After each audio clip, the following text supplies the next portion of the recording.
Dice su palabra: después de esto miré, y he aquí una gran multitud, la cual nadie podía contar, de todas las naciones, tribus, pueblos y lenguas, que estaban delante del trono y en la presencia del Cordero, vestidos de ropas blancas y con palmas en las manos, y clamaban a gran voz diciendo: la salvación pertenece a nuestro Dios, que está sentado en el trono, y al Cordero.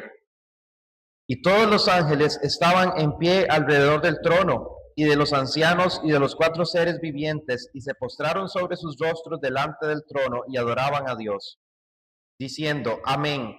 La bendición y la gloria y la sabiduría y la acción de gracias y la honra y el poder y la fortaleza sean de nuestro Dios por los siglos de los siglos. Amén. Entonces uno de los ancianos habló diciéndome: estos que están vestidos de ropas blancas, ¿quiénes son y de dónde han venido? Yo le dije: Señor, tú lo sabes. Y él me dijo: estos son los que han salido de la gran tribulación y han lavado sus ropas y las han emblanquecido en la sangre del Cordero. Por esto están delante del trono y le sirven de día y de noche en su templo. Y el que estaba sentado sobre el trono extenderá su tabernáculo sobre ellos.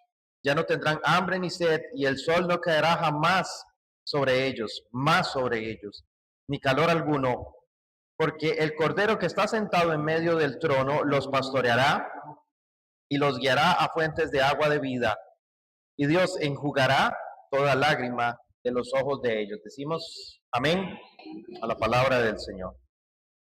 Habíamos dicho el domingo pasado que Apocalipsis 7 es una interrupción de gracia sobre la angustia que está sucediendo en la tierra al el Cordero, que es el Señor, romper los sellos del libro que estaba, o del pergamino, del rollo que estaba cerrado.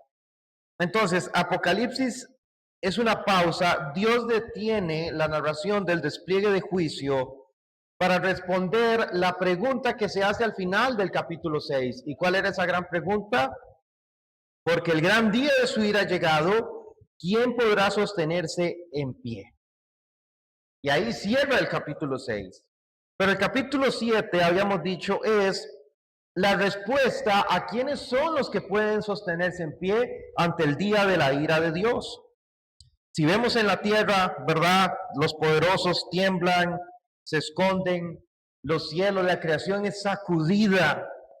Pero entonces Dios responde: sí hay quienes puedan permanecer en pie. Y estamos viendo en este momento, hermanos, quiénes son. Ahora, Apocalipsis 7 se divide, podemos dividirlo de dos formas. El 1 al 8 es la iglesia sellada en la tierra. Y habíamos explicado qué era ese sello que puso el ángel en cada uno de los 144,000. Habíamos explicado que esos 144,000 no es un número cerrado, no es un número exacto, como ningún número o casi ningún número se tiene que tomar literalmente en la Biblia, sino que ese número era la suma de las tribus de Israel, 12,000 de la tribu de Judá, 12,000 de aquí, 12,000 de allá. Al mismo tiempo representa el pueblo de Dios, del cual ninguno se perderá. Entonces, los primeros versos hasta el 8 es la iglesia siendo sellada en la tierra. Es el ministerio del Espíritu Santo aquí en la tierra. Pero ahora, de los versos 9 al 17, vemos el destino de la iglesia en los cielos, siendo glorificada por el Señor. No es otra iglesia, no es otro pueblo, es el mismo pueblo visto desde dos perspectivas distintas. Peregrinos aquí en la tierra, pero vencedores en los cielos. Amén. Richard Bauckham lo resume de esta forma: Apocalipsis 7 no responde al problema del sufrimiento con explicaciones, sino con una visión final, la adoración eterna del pueblo redimido. Hermanos, esa es la forma en que nosotros debemos afrontar las aflicciones aquí en la tierra, recordando que lo que pasemos aquí en la tierra no es el final, sino que vamos a estar en el reino del Señor, adorándole y glorificándole por siempre. vemos la primera característica de estos versos y es la multitud que no se puede contar. Y aquí vemos, ¿verdad?, la contraposición que se hace entre los primeros versos y este punto. Primero eran 144,000, pero ahora son una multitud incontable. ¿Esa es una contradicción? No. Eso es una expansión, eso es una explicación de la promesa de Dios. Ahora, ¿de dónde nace esta multitud en la Biblia? ¿De dónde nace esta multitud en la Biblia? Génesis 22:18, no lo busque, en tu simiente serán benditas todas las naciones de la tierra. Esta multitud que Juan ve nace en el pacto abrámico. Ustedes recuerdan cuando hace un par de años estudiamos el pacto abrámico. El pacto abrámico iba en dos vertientes. Por un lado era un pacto personal con Abraham, en donde Dios le prometía a Abraham que le iba a dar un hijo y que de su descendencia se iba a levantar un pueblo, Israel. Pero en otra vertiente, y más importante aún, Dios le promete a Abraham que de su linaje iba a venir el Mesías. Y aquí está esta promesa del pacto. Por eso Dios hace 2 veces el pacto con Abraham. ¿Usted ha notado eso? En el libro del Génesis, Dios hace el pacto con Abraham 2 veces. Una vez para el pacto personal con él y otra vez para el pacto mesiánico abrámico. Su simiente, ¿quién es esa simiente? Cristo. Lo que Abraham vio por fe, ¿qué le dijo el Señor a Abraham? Si alguien puede contar las estrellas de los cielos, si alguien puede contar la arena del mar, contará tu descendencia. ¿Estaba hablando Dios literalmente? No, no estaba hablando de Israel, no estaba hablando de la etnia judía. Estaba hablando de estos redimidos, una multitud incontable, como nos dice Apocalipsis 7, lo que acabamos de leer. Entonces, lo que Abraham le creyó por fe a Dios, Juan lo está viendo por revelación. Dice que era gente de toda tribu, de toda lengua, de toda nación. Y ahora, hermanos, aquí hay algo muy curioso. Aquí hay algo muy curioso. Todos estaban vestidos de ropas blancas, ¿cierto? ¿Cómo supo Juan entonces que eran pueblos de diferentes tribus, lenguas y naciones?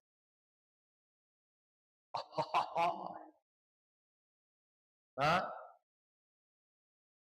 Dios y la cultura.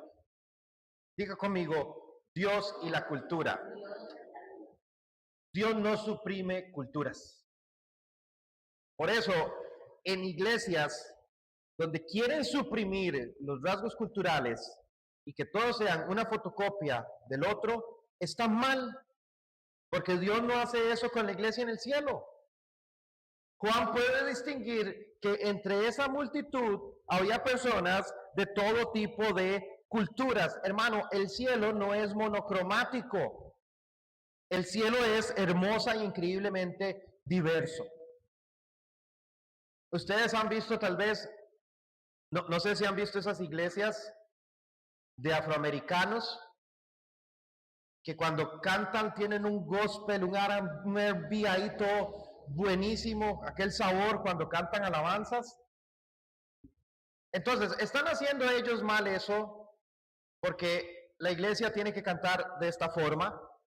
De ninguna manera, hermanos, porque esa es la cultura de ellos. Tienen el ritmo en la sangre, tienen el canto en su ADN y cantan y alaban a Dios de esa forma con ese gospel tan hermoso, ¿verdad? Y es la cultura de ellos. Igual en otros lugares. Entonces, Dios no suprime esas cosas. La iglesia no es un lugar para que todos seamos parecidos o intentar ser copias el uno del otro. La iglesia es un lugar donde nuestras personalidades florecen para gloria y honra de Cristo Jesús. Entonces, por eso no podemos criticar al hermano que es extrovertido, al que es introvertido, al que le gusta hacer chistes, por más malos que sean. No podemos criticarlo, porque esa es su personalidad. Y Dios no suprime las personalidades. Yo no le puedo decir, hermano, es que usted tiene que ser como yo. Porque Pablo dijo, sean imitadores de mí, así como yo soy imitador de Cristo. Pero ¿de qué está hablando Pablo? No de su personalidad, está hablando de la religión cristiana, la vida cristiana. Porque ni modo que alguien venga a decir, no, es que mi personalidad no está a orar. Porque claramente estaría en un error grave. ¿Entendemos eso, amada iglesia? Como dice John Piper, la adoración celestial no borra las culturas, las redime.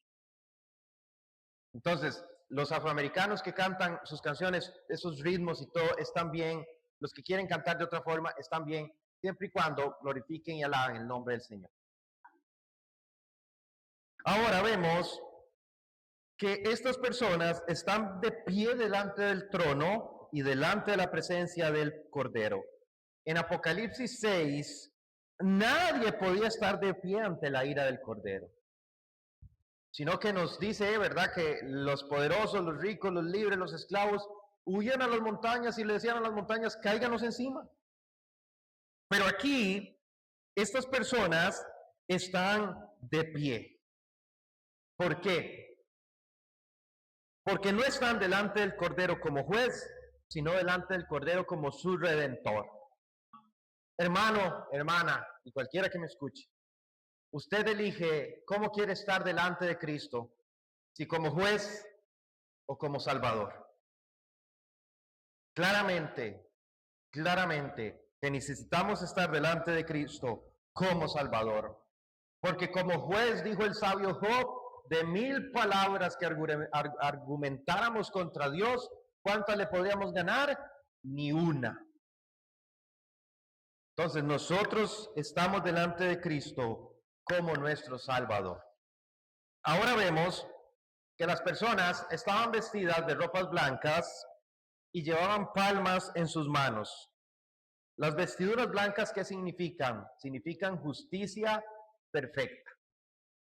Justicia perfecta. El blanco del Apocalipsis no es inocencia humana, sino una pureza que es otorgada. Una pureza que usted y yo no tenemos. Hay algo que estudiamos cuando vimos la propiciación y habíamos dicho que Cristo hizo que nosotros fuéramos ritualmente puros. ¿Se acuerdan de eso, no? Partamos desde el inicio.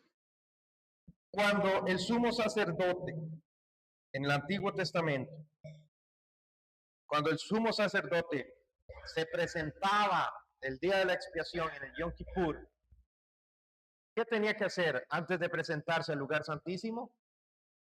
Purificarse. Purificarse él y los de su casa y purificar el lugar santo, el atrio y el lugar santísimo con sangre. Si no hacía eso, ¿qué pasaba? Caía muerto. Cristo, al derramar su sangre, hizo que nosotros fuéramos ritualmente purificados para Dios, para con Dios. Por lo tanto, tenemos entrada confiada, libre, gratuitamente al trono de la gracia. Esas vestiduras blancas significan eso, esa justicia, esa pureza que fue otorgada por Cristo. Y de aquí lo dice en el verso 14, han lavado sus ropas y las han emblanquecido en la sangre del Cordero. Esto es una justificación forense en el lenguaje apocalíptico. O sea, nos está diciendo por qué, cómo es que no están limpios por haber sufrido. Hay gente que cree que el sufrimiento purga el pecado, que el sufrimiento purga nuestras malas acciones. Y eso es completamente falso, amados hermanos.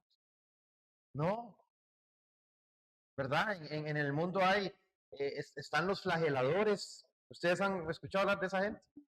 Los flageladores, que empiezan a darse con un látigo, latigazos así, y ellos creen que con eso son purificados. Hay religiones, falsas religiones extremistas que se crucifican. Ellos piensan que ya con eso son purificados. Están los ascetistas que renuncian a cualquier bienestar material y piensan que con eso son purificados. Pero el sufrimiento humano no purga su culpa. Entonces, la gente que dice, ay, pobrecito, ya pagó todo lo que tenía que pagar porque cómo sufrió, está diciendo una falsedad delante de Dios, porque el único que puede pagar es Cristo. Yo puedo ser, ¿verdad?, Santa María de todos los dolores y de todas las aflicciones, que no voy a pagar mi culpa delante de Dios. Solo Cristo puede hacer eso. Estas personas no están limpias porque resistieron o porque fueron constantes. Nosotros como cristianos le damos muchas veces énfasis a la constancia. Hermano, es que usted tiene que ser constante. Hermano, es que usted no puede rendirse. Hermano, es que recuerde lo que la palabra dice, que nosotros no somos de los que miran atrás, sino es que los que avanzamos por la salvación del alma y taca. Sí, pero la constancia no es nuestro Dios. Nuestro Dios es Cristo. Y Cristo tiene gracia. Si yo me enfoco en la constancia, y esto me hacía pensar, hermano, un error en el cual yo estaba, de creer que el cristianismo es una disciplina.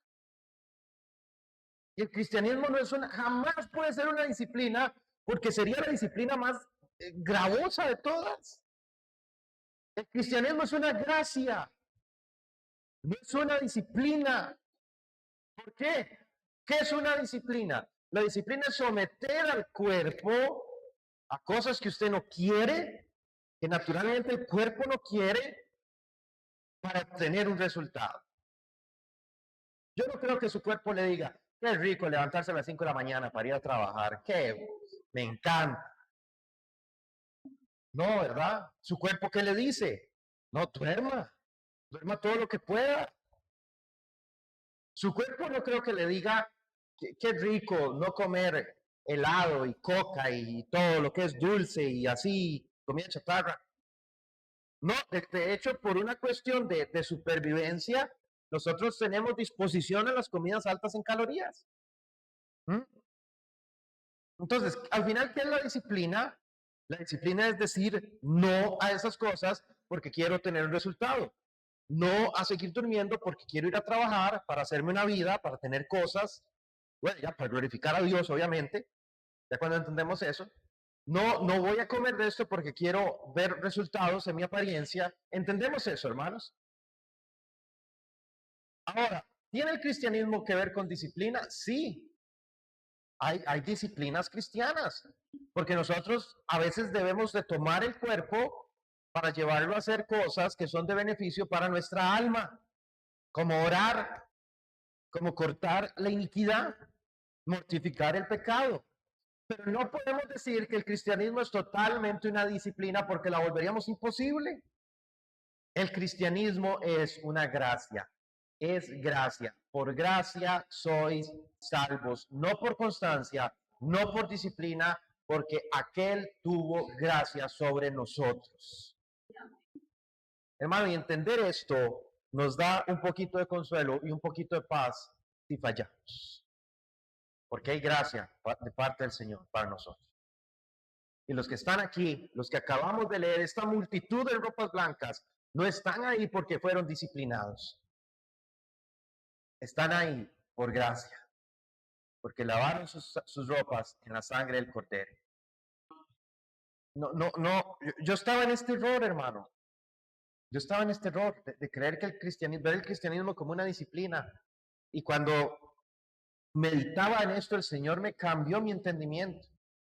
No podemos caer en ese error, que no es una disciplina. El cristianismo se vive por gracia.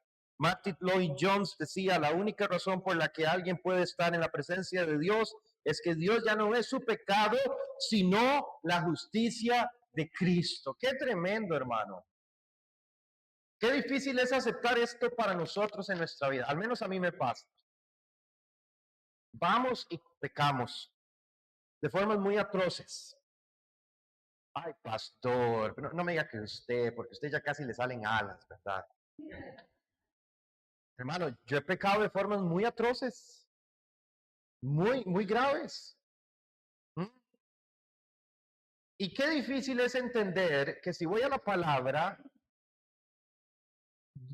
a mí me enseña que Dios no ve ese pecado, aunque sí tiene consecuencias. Eso lo tenemos claro desde siempre.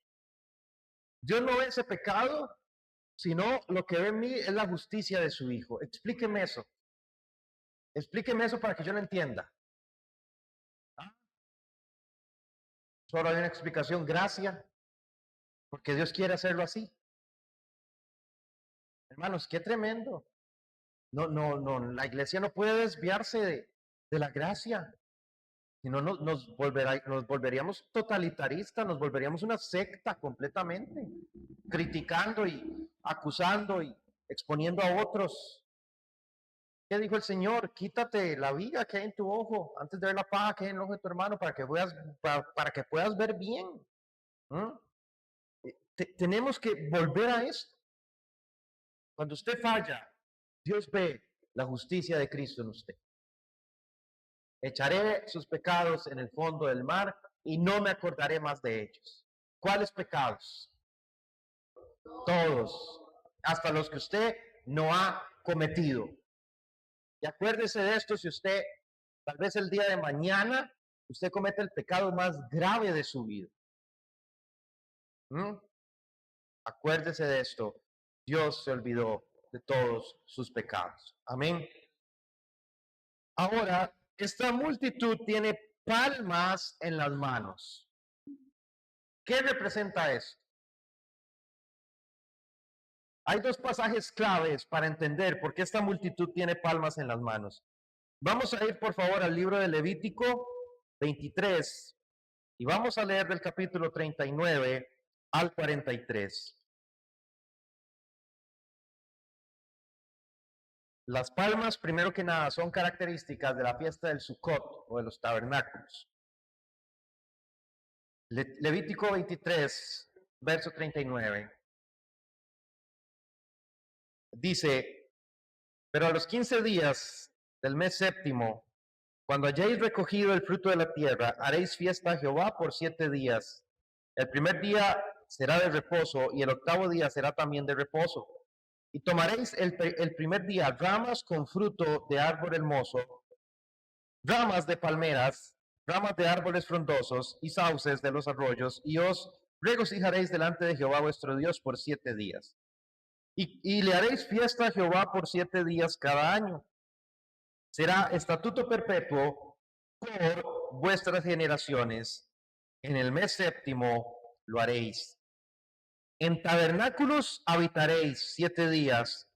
Todo natural de Israel habitará en tabernáculos, para que sepan vuestros descendientes que en tabernáculos hice yo habitar a los hijos de Israel. ¿Cuándo qué? Cuando los saqué de día y de noche sin cesar. Porque dice el verso 41 que esta fiesta será un estatuto perpetuo por todas nuestras generaciones. Y nosotros ya no celebramos el Sukkot, o los tabernáculos, o ninguna otra fiesta. Y todas las fiestas dicen que son estatuto perpetuo para Dios. ¿Quién está instituyendo las fiestas? Dios. ¿Por qué ya no las celebramos? ¿Cambió Dios de parecer? ¿Se le olvidó? Dijo, ay, antes me hacían fiestas, ya no. ¿Por qué son estatutos perpetuos? Dos fiestas que la palabra dice, enseña, si no me equivoco, que Cristo no celebró. ¿Por qué? ¿Qué representa la fiesta del Sukkot? Lo acabamos de leer. Cuando Israel salió de Egipto. Cuando Israel salió de Egipto. ¿Cuándo va a celebrar Cristo el Sukkot? Cuando la iglesia salga de Egipto. ¿Entendemos eso? ¿Qué están celebrando la multitud aquí en Apocalipsis 7? Tienen palmas en las manos. ¿Qué están celebrando? Sukkot, en un sentido figurado, ¿verdad? Obviamente. ¿Estamos entendiendo, iglesia? ¿Por qué? Porque la iglesia ya aquí ha salido del mundo. ¿Ah? ¿Por qué Cristo no celebró, o no dicen los evangelios que Cristo celebró el Yom Kippur o la fiesta de la expiación? Después lo vamos a ver. Gloria al Señor, hermano. Entonces vemos que la multitud tiene palmas en las manos, haciendo referencia a que han salido de Egipto, han salido del mundo. Así como Dios llamó de Egipto a Israel, Cristo llama de Egipto a su iglesia para reunirlas en su reino, para que también le adoren. ¿Qué le dijo Dios a Faraón? ¿Qué le dijo Dios a Moisés que le dijera a Faraón? Deja ir a mi pueblo, ¿para qué? Para que me adore. Gracias. ¿Para qué nos va a sacar Dios del mundo? Para que le adoremos. Igual. Y la segunda ocasión en que la Biblia nos menciona a gente con palmas, ¿dónde fue? En la entrada triunfal a Jerusalén. Gracias. Y no es el miércoles de, ¿cómo es? Martes de Palmas. ¿Cuál es día? Domingo de Ramos. Yo todavía me acuerdo, el hermano Will. Domingo de Ramos. No es eso. ¿Qué significa ese antecedente? Dice que Juan 12:13, tomaron ramas de palmera y salieron a recibirle y gritaban, Hosana, Hosana, bendito el que viene. Hosana, eso significa Hosana, bendito el que viene. ¿Mm? Qué tremendo, hermano. ¿Qué significaban las palmas ahí? Porque usted no se ha preguntado eso, ¿por qué a Cristo lo recibieron con palmas? ¿Ah? Número 1, símbolo nacional de victoria. Las palmas para Israel simbolizaban victoria. Número 2, era un grito de liberación mesiánica. Y número 3, era una proclamación pública de realeza. Vean ustedes, hermanos, qué tremendo. Cuando Cristo entra a Jerusalén, la gente lo que está diciendo, Él es el rey que nos va a librar. Pero ellos no entendieron de qué venía a librarnos. Ellos pensaban que Cristo vino a librarlos de los romanos y a restaurar la casa de David. Y lo siguen esperando. El judaísmo ortodoxo sigue esperando a su Mesías. Su Mesías ya vino hace 2026 años. Su Mesías y el Mesías de todos nosotros. Porque nos libró del imperio no romano del pecado. Qué tremendo. Y Pablo dice que aún mis compatriotas, cuando leen la ley, tienen una venda sobre sus ojos que no les permite ver. Pero cuando Israel recibe a Cristo con palmas, está diciendo, este es nuestro rey, este es nuestro Señor. Aunque lo decían nada más de boca, porque su corazón estaba lejos de él. Ahora vemos el contraste teológico. En Juan 12, ¿cómo entró Cristo a Jerusalén? ¿Ah? ¿En qué entró montado? En un burrito. Más sencillo no se puede. Qué tremendo. Hermano, todo en la Biblia está por una razón. Si yo les dijera por qué Cristo escogió un burro para entrar a Jerusalén, no me creerían.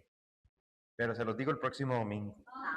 Hermanos, Cristo entra a Jerusalén en un burrito, ¿verdad? ¿Y entra a qué? A sentarse en el trono de Jerusalén. A sentarse en el templo. ¿Entra a qué? A ser crucificado. Y aunque la multitud lo recibe como rey, no lo entiende completamente. No lo entiende lo que está sucediendo. En Juan 12, Cristo hombre, el Cristo humilde, el Cristo humillado. Pero en Apocalipsis 7 es completamente otra cosa. ¿Por qué? Porque Cristo está en su trono, el sacrificio ya fue hecho y aquí la multitud sí entiende a quién están adorando.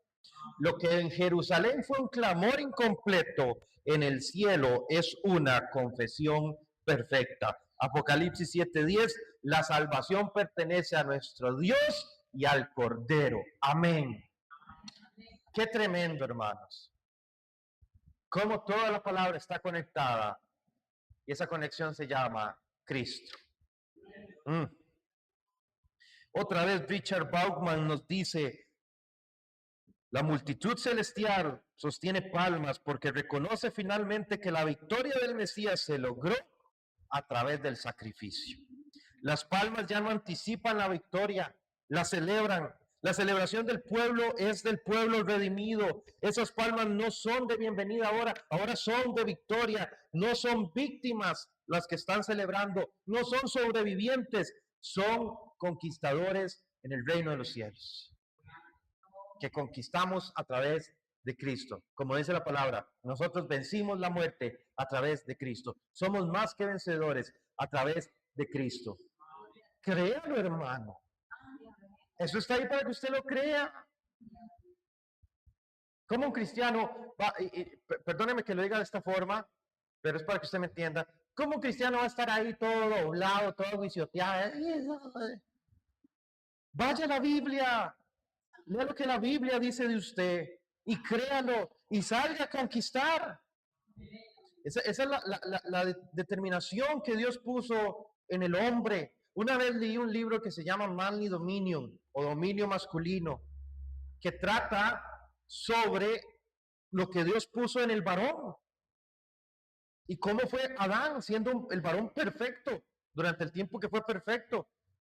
Y la orden que Dios le dio a Adán fue: Adán, aquí está la tierra. ¿Qué le dijo Dios a Adán? Aquí está la tierra, cuídela. Le dijo, cuídela. ¿Ah?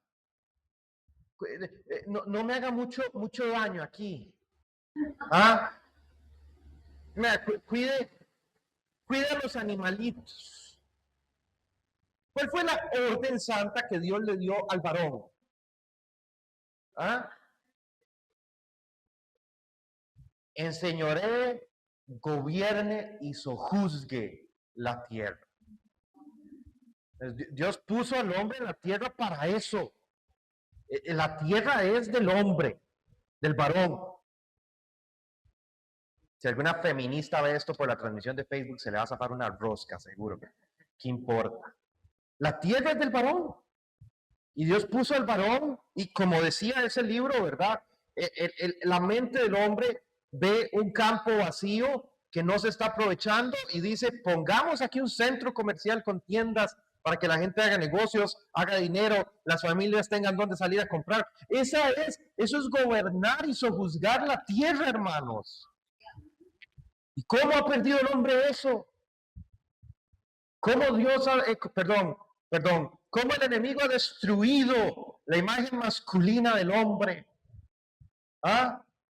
Y el enemigo le cruzó los cables a la sociedad. Y ahora tenemos hombres que actúan como mujeres en todo.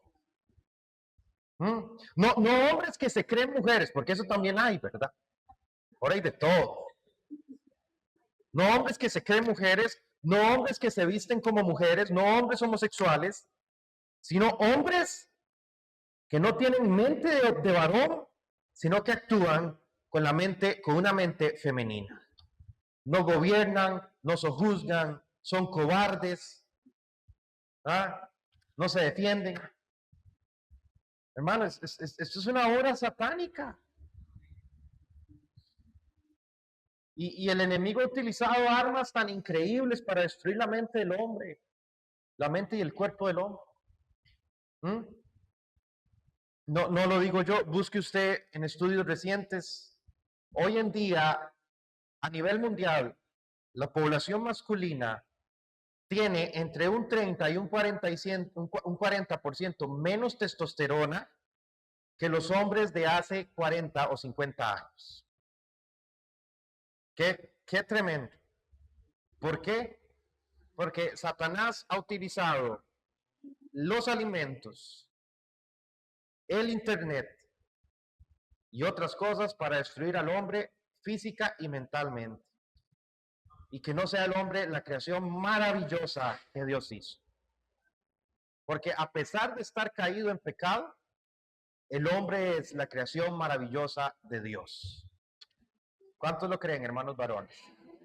Hermanos varones, usted véase al espejo y diga como el rey David: qué creación más hermosa del Señor. Voy a cuidarla, voy a cuidarla. No le voy a meter tanta cochinada a mi cuerpo. Voy a cuidar mi mente. Voy a leer, voy a estudiar la Biblia. Voy a informarme. Eso es el hombre, hermanos. Eso es el hombre. Voy a ser cuidador, protector para mi familia, defensor. Voy a gobernar la tierra que Dios me dio y la voy a sojuzgar. Voy a echar los enemigos de la tierra que Dios me dio. Veamos un gran hombre en la Biblia, Josué. ¿Saben quién es Josué, verdad? Uno de los capitanes de Moisés. ¿Qué hizo Josué cuando entró a la tierra que era de ellos? Habían pueblos fuertes. Mandó espías. Vio que el fruto era bueno. Pero los espías llegaron y dijeron: ay, Josuecito, la torta es que por ahí vimos a los hijos de Anac. Y nosotros a los ojos de ellos parecíamos langostas, parecíamos cucarachas a los ojos de ellos. Y Josué, ¿qué dijo? Quedémonos aquí queditos y que sea lo que Dios quiera. Hermano, no diga que sea lo que Dios quiera. No diga que sea lo que... Porque lo que Dios quiera es. Bueno, no digamos lo obvio. Y no usemos esa frase como una excusa para no hacer. Ay, que sea lo que Dios quiera. Mentiroso. Lo que tenés es pereza, vagancia. No. ¿Qué hizo Josué? Confió que Dios estaba con ellos. No los echó con la fuerza de su mano, que posiblemente hubiera sido un varón fuerte. Pero no los echó con la fuerza de su mano. Confió en que Dios le había dado esa tierra para conquistarla y para echar a todos los enemigos de esa tierra. Hermanos, ¿cuáles son los enemigos que usted tiene en su tierra? ¿Será un vicio el enemigo que usted tiene en la tierra? ¿Será la pereza? ¿Será la falta de diligencia, el desorden? ¿Serán esos los enemigos que usted tiene en su tierra? ¿Por qué no los ha echado? No es que sea lo que Dios quiera, no, cobarde. Hermanos, tenemos que profundizar en esto. Usted y a mí Dios nos hizo conquistadores. Conquistadores, con capacidad para lograr mucho. Siempre bajo la voluntad de Dios y siempre para glorificarlo a Él, no a nosotros. Entendamos eso. Entendamos eso. Y salgamos a conquistar en el nombre del Señor. Y vemos después el clamor central del cielo es este: la salvación pertenece a nuestro Dios y al Cordero. Y aquí está el corazón de este pasaje. La salvación, hermanos, es monergeísta. ¿Qué quiere decir? Pertenece solamente a Dios. Estas personas no dijeron: nuestra fe nos salvó, nuestra perseverancia, nuestro martirio fue el que nos salvó. Hermano, y usted sabe que la fe en sí misma puede convertirse en un ídolo dentro de la iglesia. La fe en sí misma, la fe en la fe. Entonces, hay personas que viven diciendo: tenga fe, yo tengo fe, créalo, espérelo, hable como si no fuera. No, hable como si fuera, aunque no sea. Y estas cosas muchas veces están orientadas a levantar un ídolo de fe. No fe en Cristo, no fe en Dios, fe en la fe. Y al final la fe por sí sola no es más que una obra humana. Pero es la fe que Dios da. La fe que nos permite creer que Cristo fue a la cruz por nosotros y fuimos salvos a través de eso. La salvación pertenece a nuestro Dios. Jonás tenía razón cuando decía: la salvación es de Jehová, en Jonás 2:9. Y el cielo entero lo confirma, amados hermanos. Sproul dijo: el cielo es el lugar donde toda jactancia humana ha sido eternamente silenciada. La adoración es trinitaria. La oración en el cielo es teocéntrica. Los ángeles, los ancianos, los seres vivientes, todos se postran. La adoración no gira, hermanos, en el cielo alrededor del hombre redimido, sino del Dios que los redime. La iglesia no es el centro del cielo, Dios es el centro de todo, amados hermanos. ¿Por qué? Porque así como la fe en sí misma puede ser un ídolo, la iglesia en sí misma también puede ser un ídolo. ¿Qué torta es tener un corazón idólatra? ¿Ah? ¿Qué torta? Usted sabe por qué a Israel le costó tanto abandonar la idolatría después de que salió de Egipto. ¿Cuántas veces se volvió a la idolatría de Israel en lo que estuvo en el peregrinaje? Muchas veces. Y aún estando ya unificado el reino, la idolatría seguía siendo un problema. ¿Por qué a Israel le costó tanto este tema? Y nosotros decimos, ¿cómo pudieron hacer un ídolo si vieron a Dios abrir el mar muerto, el mar rojo, no sé cuál es? ¿Cómo pudieron hacer un ídolo si vieron el maná? ¿Cómo pudieron hacer un ídolo si el ángel del Señor, o sea Cristo, iba delante de ellos guiándolos de noche y cuidándolos del sol de día atrás de una sombra? ¿Cómo pudieron ser tan idólatras? Hermanos, porque ellos estuvieron 400 años en un lugar donde los hechiceros de Egipto hacían señales y milagros impresionantes. Usted sabe, si usted lee atentamente en el libro del Éxodo, los hechiceros de Egipto lograron imitar las plagas que Dios envió hasta la plaga de las ranas. ¿Cuáles fueron las plagas que no pudieron imitar? El granizo y los 3 días de oscuridad. Y por supuesto la muerte de los primogénitos. ¿Cuál fue la primera plaga? ¿Ah?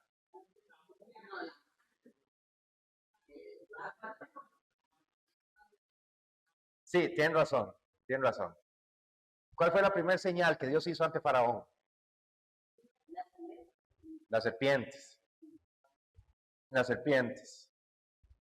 Dice la Biblia que los hechiceros de Egipto hicieron la misma señal.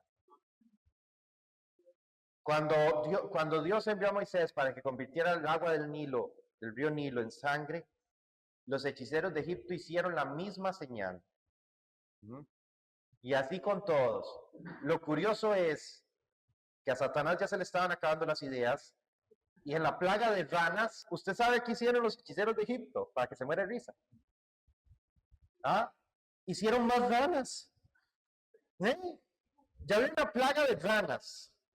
¿Y por qué ranas, hermanos? Porque para la cultura egipcia la rana era un animal tan inmundo que era peor que una plaga de ratas. Y los hechiceros de Egipto llegaron y hicieron más ranas. Ya Satanás estaba quedando sin ideas. Y hasta que llegó la plaga de granizo y la plaga de oscuridad, fue que los hechiceros de Egipto dijeron, no, Jehová es Dios, no podemos. Pero hermano, usted sabe estar 400 años viendo esas señales y esas cosas. La idolatría estaba profundamente grabada en el corazón de Israel, como dice el Señor, grabada con un cincel en una piedra en su corazón.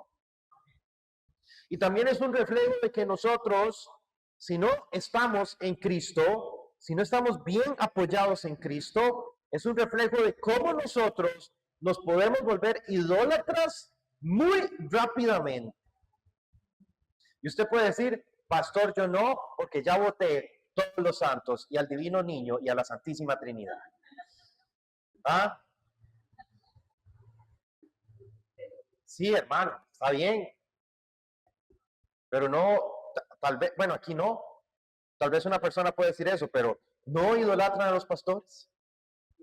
No idolatran a una iglesia, no idolatran una denominación. No idolatramos el dinero. No idolatramos hasta un equipo de fútbol.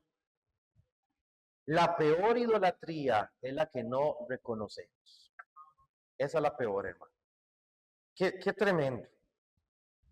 Dios es el centro de todo. Y Dios es el único Dios verdadero que merece ser adorado. Ya para ir terminando, aquí se hace una pregunta. ¿Quiénes son estos? ¿Quiénes son estos? ¿Quién es esta multitud? Dice, los que han han salido de la gran tribulación. Y aquí debemos ser cuidadosos. ¿Sabe por qué? Porque aquí algunos interpretan que estos son cristianos que fueron dejados de lado por el rapto secreto y a través del sufrimiento de la tribulación entraron al reino de los cielos. Esa interpretación, hermanos, no es correcta.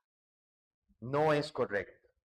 Porque si yo dijera, como pensaba yo antes, y tal vez algunos piensen, y tal vez escuchándome el Señor los oriente a ver las cosas.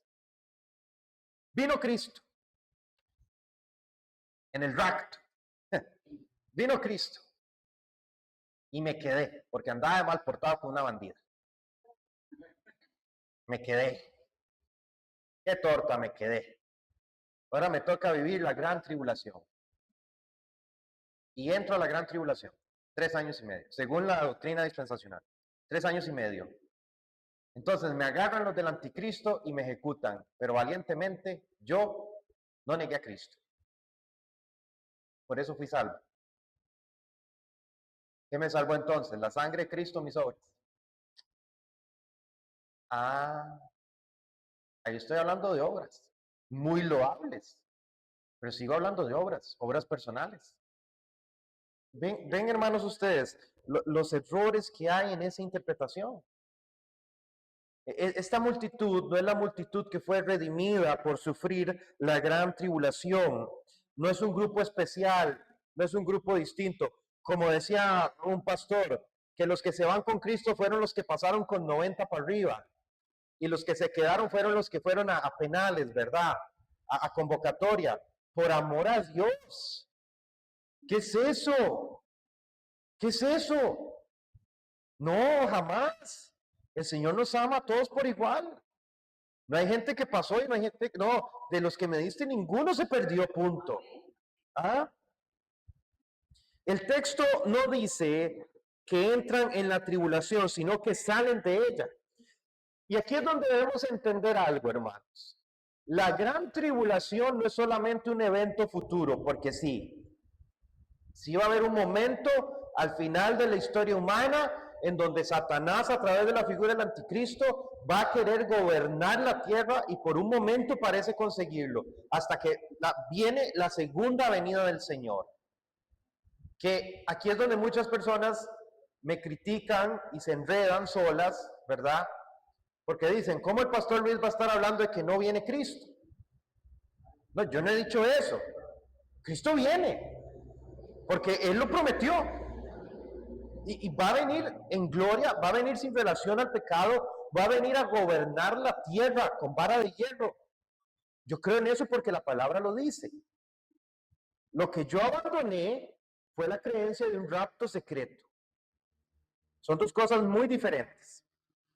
Son dos cosas muy diferentes. Y la abandoné porque interioricé en ese tema, amados hermanos, y vi que bíblicamente no se sustentaba. Y cuando lleguemos a eso, vamos a explicar qué es lo que dice 2 Tesalonicenses 4 o 5, que habla de esa palabra. El único lugar en la Biblia donde parece hablar de un rapto. Pero yo creo fielmente en la segunda venida del Señor, hermano. Cuando Él venga en gloria. Y todo ojo le verá. Empezando por eso. ¿Cómo va a haber raptos secretos si la palabra dice que todo ojo le verá? Son cosas que hay que poner en orden, hermanos. Usted y yo no podemos quedarnos con algo que nos dijeron y ya tenerlo por una verdad suprema. No, tenemos que investigar las cosas. Tenemos que pesar los espíritus. Pese esto que yo le estoy diciendo.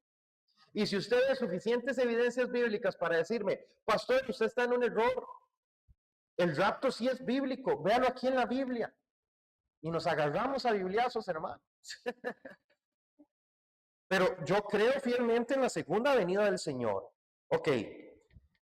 Entonces, la tribulación es un evento futuro donde va a suceder esto y le va a poner fin la segunda venida del Señor. Pero, hermanos, la gran tribulación también tiene un significado representativo. ¿Cuál es nuestra gran tribulación? Ay, pastor, trabaja. ¿Cuál es nuestra gran tribulación, hermanos?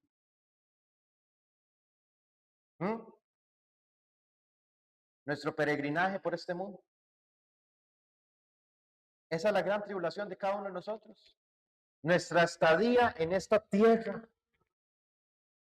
Esa es nuestra gran tribulación. El Señor dijo, en el mundo tendréis aflicción. Juan 16:33. Dice que la gloria, que las penas presentes no se comparan con la gloria que en nosotros ha de ser manifestada. También el apóstol Pablo dijo, Hechos 14:22, es necesario que a través de muchas tribulaciones entremos en el reino de Dios. ¿Entendemos esto, iglesia? La tribulación no es solo un evento en el futuro escatológico. La tribulación es nuestra vida en sí misma. ¿Por qué? Porque en este mundo sufrimos, lloramos, reímos, nos alegramos, volvemos a sufrir, volvemos a llorar, nos volvemos a lograr y así durante todos los días de nuestra vida. ¿Y quién va a poner fin a eso? Cristo, cuando vayamos al Señor. El mundo, hermanos, y yo no estoy diciendo que tengamos que verlo, ¿verdad? Desde el punto de vista del fatalismo. Pero el mundo nunca debe ser y nunca se debe convertir en el lugar de comodidad absoluta del creyente, porque en ese caso se estaría desviando de poner la mirada en el Señor. Pongan la mirada en las cosas de arriba, no en las de este mundo. ¿Cuántas cosas dolorosas vamos a sufrir en este mundo? Vamos a perder seres amados, vamos a ser traicionados, vamos a ser burlados, vamos a sufrir escarnio, humillaciones. Esa es nuestra gran tribulación, hermanos. Y Dios nos va a sacar de ahí. Lo estamos viendo en Apocalipsis 7. La iglesia, hermanos, siempre ha sido una iglesia que sufre. Bale afirma, la gran tribulación no es algo que la iglesia evita, sino algo que atraviesa sostenida por la gracia de Dios. Aunque ande en valle de sombra de muerte, como dice el Salmo. ¿Cuál es ese valle de sombra de muerte? Esta vida, el mundo. Usted no sabe qué va a pasar mañana. Usted no sabe si mañana es el día de su muerte. Usted no sabe qué mala noticia le podrían dar mañana. ¿Y quién nos va a ayudar en medio de toda esa incertidumbre? La gracia de nuestro Señor Jesucristo. Porque Él dijo, no te abandonaré y siempre te sustentaré con la diestra de mi justicia. Isaías 41:10. Qué tremendo, hermanos. La sangre del Cordero redefine la victoria. Ellos vencieron no evitando el sufrimiento, sino permaneciendo fieles en medio de él. La sangre que los salvó es la misma que los sostuvo. Bendita la sangre del Señor. Ahora, ya para terminar, ¿cuál es el destino final del pueblo de Dios? Dice que por eso están delante del trono de Dios y les sirven de día y de noche. Hermanos, el destino final del pueblo de Dios es estar con Dios para siempre. Por eso uno de los nombres de Cristo es Emmanuel, Dios con nosotros para siempre. Esto es lo que Dios quiso para Adán, que Adán le sirviera para siempre y que la humanidad fuera de Dios para él deleitarse en la humanidad. Y aquí lo vemos cumplido a través de una humanidad redimida que es la iglesia del Señor. También, hermano, el fin definitivo de todo sufrimiento. Dice el verso 16, ya no tendrán hambre ni sed, ni hambre ni sed. ¿Quiere decir eso que en el cielo no vamos a comer?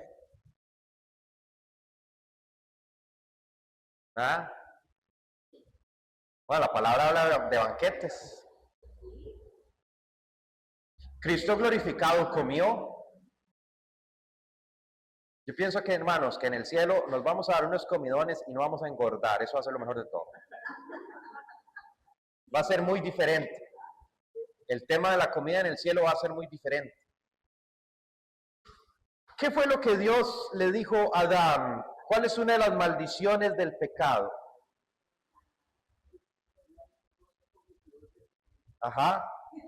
¿Y qué va a producir la tierra? Espinos y cardos. ¿Qué le está diciendo Dios a Adán? Mi chiquito, le va a costar ganarse el arroz y los frijoles. Pero al fin y al cabo el comer es un placer que Dios dejó, ¿cierto? No hay que satanizar el comer, hermano. A Cristo le gustaba comer. Sí, este maestro comelón y bebelón. ¿Y por qué decían eso los fariseos de Cristo? Porque comía y bebía también. Pero, ¿qué fue lo que hizo el pecado? Que el comer fuera un placer, hermanos, por el cual nosotros tenemos que sufrir para poder acceder. ¿Cierto?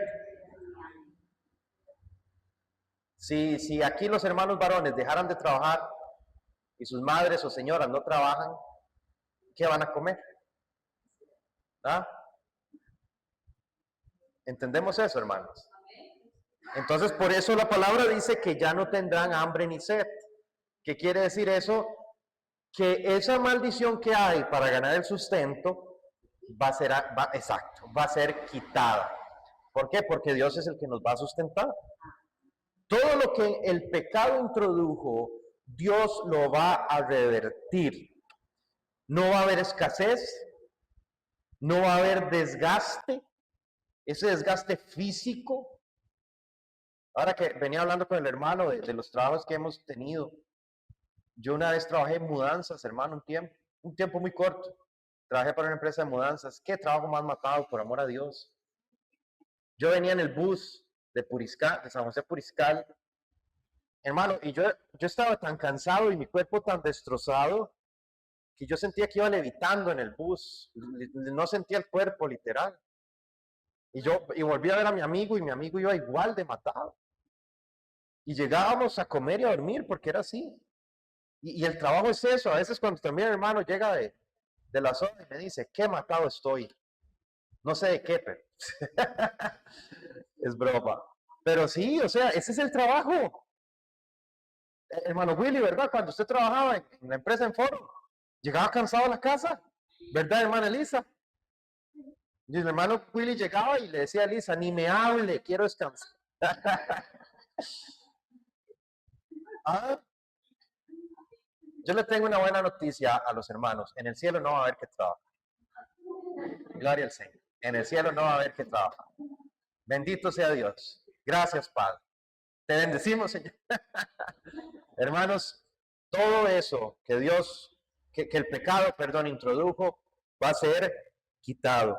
No va a haber opresión, no va a haber tristezas, no va a haber decepciones, va a ser perfecto.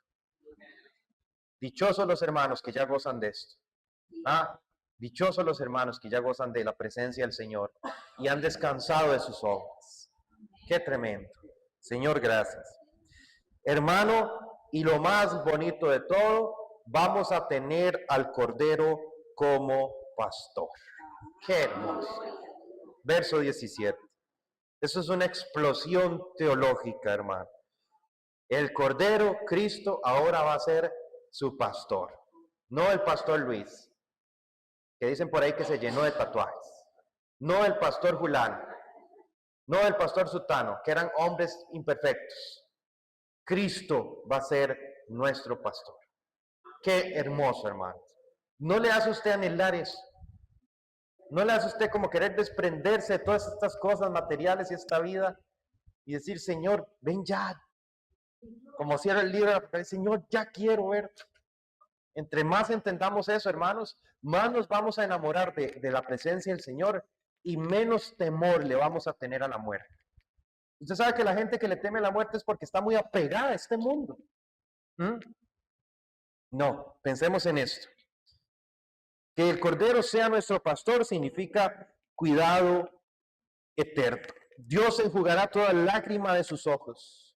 No es que olvidemos, en el reino usted y yo vamos a recordar la tierra, pero de una forma santa, sin dolor.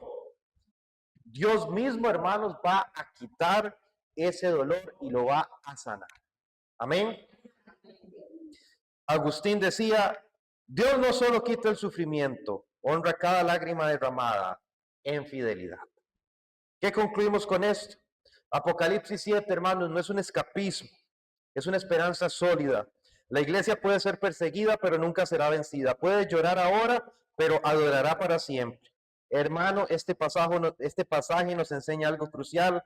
La tribulación no define nuestro destino. La sangre del Cordero sí ya la definió y es estar en la presencia de Dios para siempre. Amén.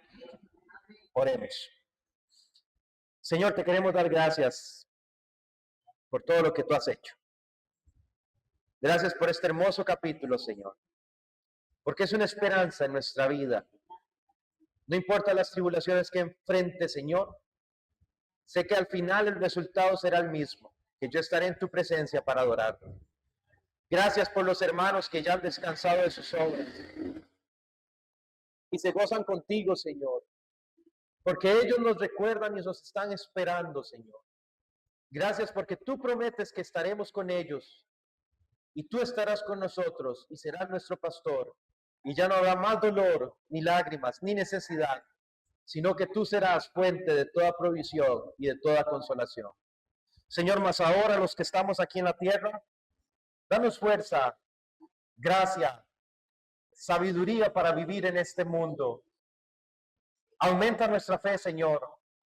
Enséñanos a nosotros, los hermanos, a ser conquistadores, como tú le dijiste a Adán, como fue Josué, como fueron estos grandes varones. Ayúdanos, Señor. Ponemos en tus manos esta semana, Señor, para que sea de bendición, para que tú nos ayudes en todo y nos guardes y nos libres de todo mal. Hermano, levante su mano, quiero bendecirle. Jehová te bendiga, Jehová te guarde, Jehová haga resplandecer su rostro sobre ti y ponga en ti paz.